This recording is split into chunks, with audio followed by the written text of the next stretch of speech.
Mabibi na mabwana, hamjambo, Niaje,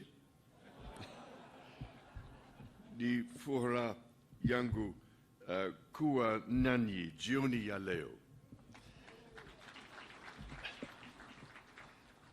I cannot tell you what a great pleasure it is for my wife and I to be back in Kenya once again. I am enormously grateful to you, Mr. President, Madam First Lady, for your most generous invitation to make this state visit. The tremendous hospitality you have shown us and the wonderfully warm welcome that you and the people of Kenya have extended to us have touched me deeply. If I may say so, it is particularly special to be able to return to this extraordinary country in the 60th year of your independence. Today, Mr. President, you and I stood by the mighty Mugumo tree, which marks the spot where almost 60 years ago the Kenyan flag was first raised. It seemed to me that the tree is thriving, strong and deeply rooted, just as this great republic and her people continue to thrive. It means a great deal to my wife and myself that in our coronation year, our first state visit to a Commonwealth country should bring us here to Kenya. We both take considerable pride in renewing the ties between the United Kingdom and Kenya, a country that has long held such special meaning for my family. Najisikia kama niko nyumbani.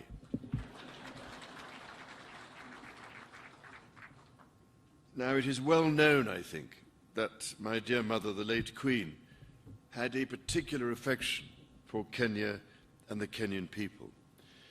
She arrived here in 1952 a princess, but left as queen.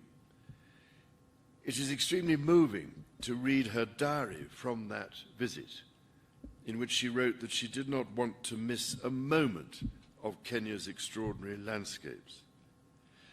I really cannot thank you enough for the support Kenya gave her through that difficult time. 10 years later, my father, the late Duke of Edinburgh, attended the celebrations of Kenya's independence. To mark the occasion, Her late Majesty wrote to President Jomo Kenyatta to convey her sincere hope that with God's guidance, Kenya would prosper and that her people would have peace and contentment in full measure. Nearly 50 years later, it was here, in sight of Mount Kenya, that my son, the Prince of Wales, proposed to his wife, now my beloved daughter-in-law. For my part, I recall, as if it were yesterday, my first visit to Kenya in 1971 with my sister, the Princess Royal. I was, it is fair to say, somewhat younger then, and I can well remember the meeting I had with President Jomo Kenyatta, a towering statesman who inspired such great admiration, affection, and respect. On subsequent visits here, I was most fortunate to be able to spend some time with Kenyan conservationists, from whose profound knowledge of their environment I learned so much. Among them was the late great environmentalist and Nobel Prize winner, Wangari Maathai, someone whom I greatly admired and loved. And I'm very much looking forward to spending a little time with her daughter this week and to planting a tree in her mother's memory.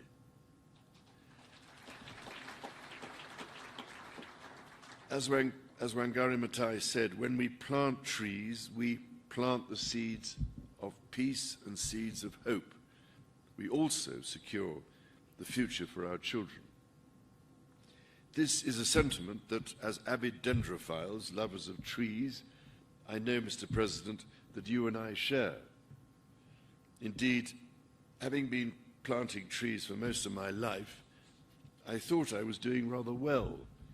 But your ambition to plant 15 billion trees makes me look rather more critically at my own efforts.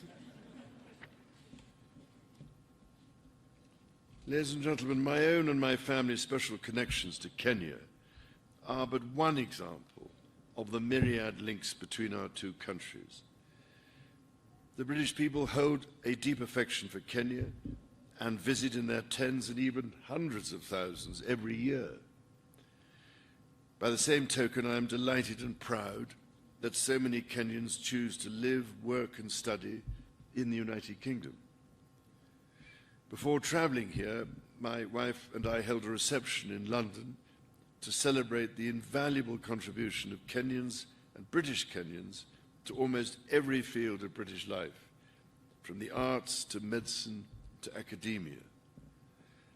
I was as touched by their affection for the United Kingdom as I was immensely grateful for what each of them brings to my country.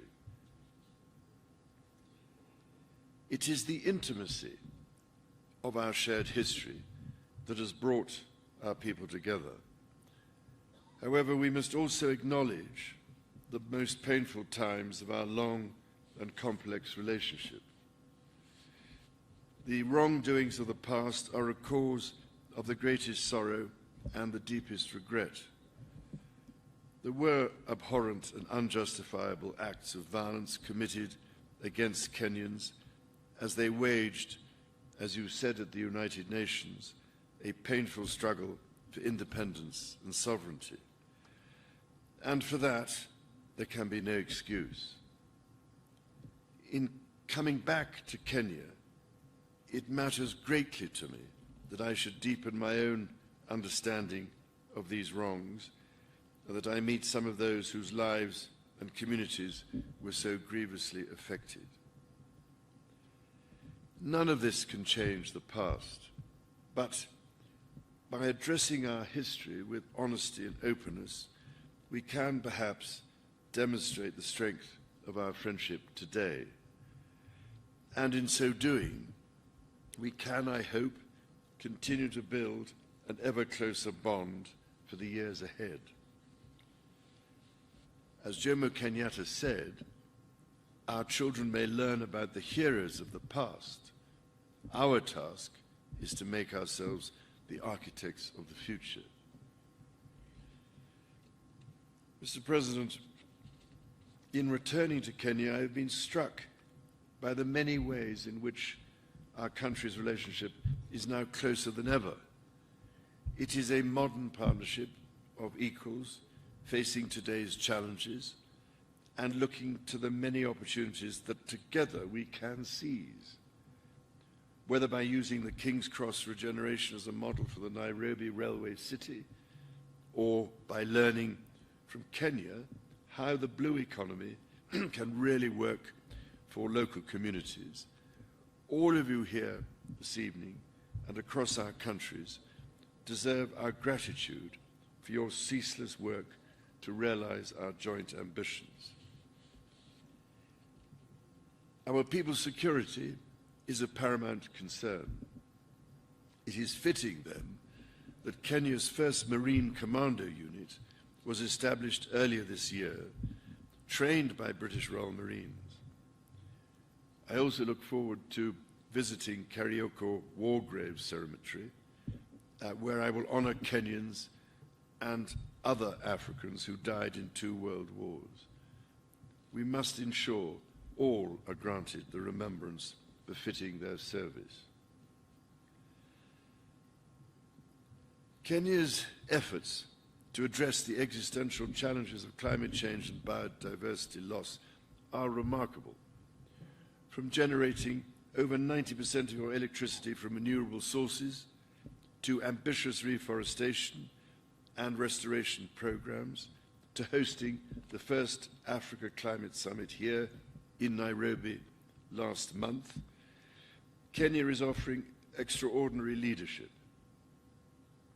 the Nairobi Declaration brings together different peoples whose cooperation will be essential to solve some of the serious environmental and ecological challenges not only facing us in the future, but facing us here and now. And it is, if I may say so, absolutely vital that your and Africa's voice continues to be heard, including at COP28 and beyond. Because, Mr. President, there is much we could all learn from Kenya's example, so that the natural world we treasure, and which ultimately is our only sustainer, can be preserved and, above all, greatly enhanced and restored for the benefit of our grandchildren and the generations that follow them. Those next generations are themselves taking remarkable strides to secure their own future. I've long believed in the extraordinary potential of our young people and left my meeting with young Kenyan entrepreneurs today inspired by their accomplishments. It gives me great pride, therefore, that the Prince's Trust, which I established very nearly 50 years ago to support young people, is now operating in Kenya, and that in 2021, Ekalali Susan from Turkana County became the first Kenyan winner of the Trust's Global Award for her entrepreneurial efforts to help lift her family out of poverty. Mr. President, ladies and gentlemen, my mother, Her late Majesty, cared deeply that Kenya chose to be a member of the Commonwealth and was always grateful that Kenya has played an essential role in this family of nations to which she devoted so much of her life. On this, my first state visit to a Commonwealth country, I wish to reaffirm my own pledge to support the Commonwealth's bold vision for action and the values upon which it rests.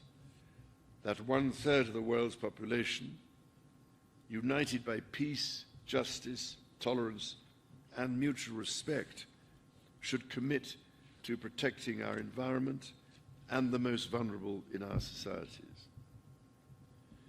To this endeavor, Kenya makes a profound difference. It is here in Nairobi, for instance, that Kenya hosts the only United Nations headquarters in the Commonwealth, indeed in Africa and the Southern Hemisphere.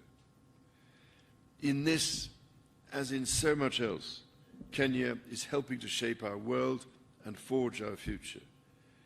The extraordinary ingenuity of the Kenyan people fuels these endeavors. Your environmentalists and your entrepreneurs, your religious leaders, artists, scholars, soldiers and athletes, your elders and your youth. And so, Mr. President, if I may, I would like to propose a toast to you and to the people of Kenya. It is upon the enduring connection between our people that our partnership rests. It is on their enterprise, imagination, and fortitude that our common hopes depend. Together we are stronger, together our future is more secure, and together, as your national anthem says, may we dwell in unity, peace, and liberty. Umoja ni nguvu.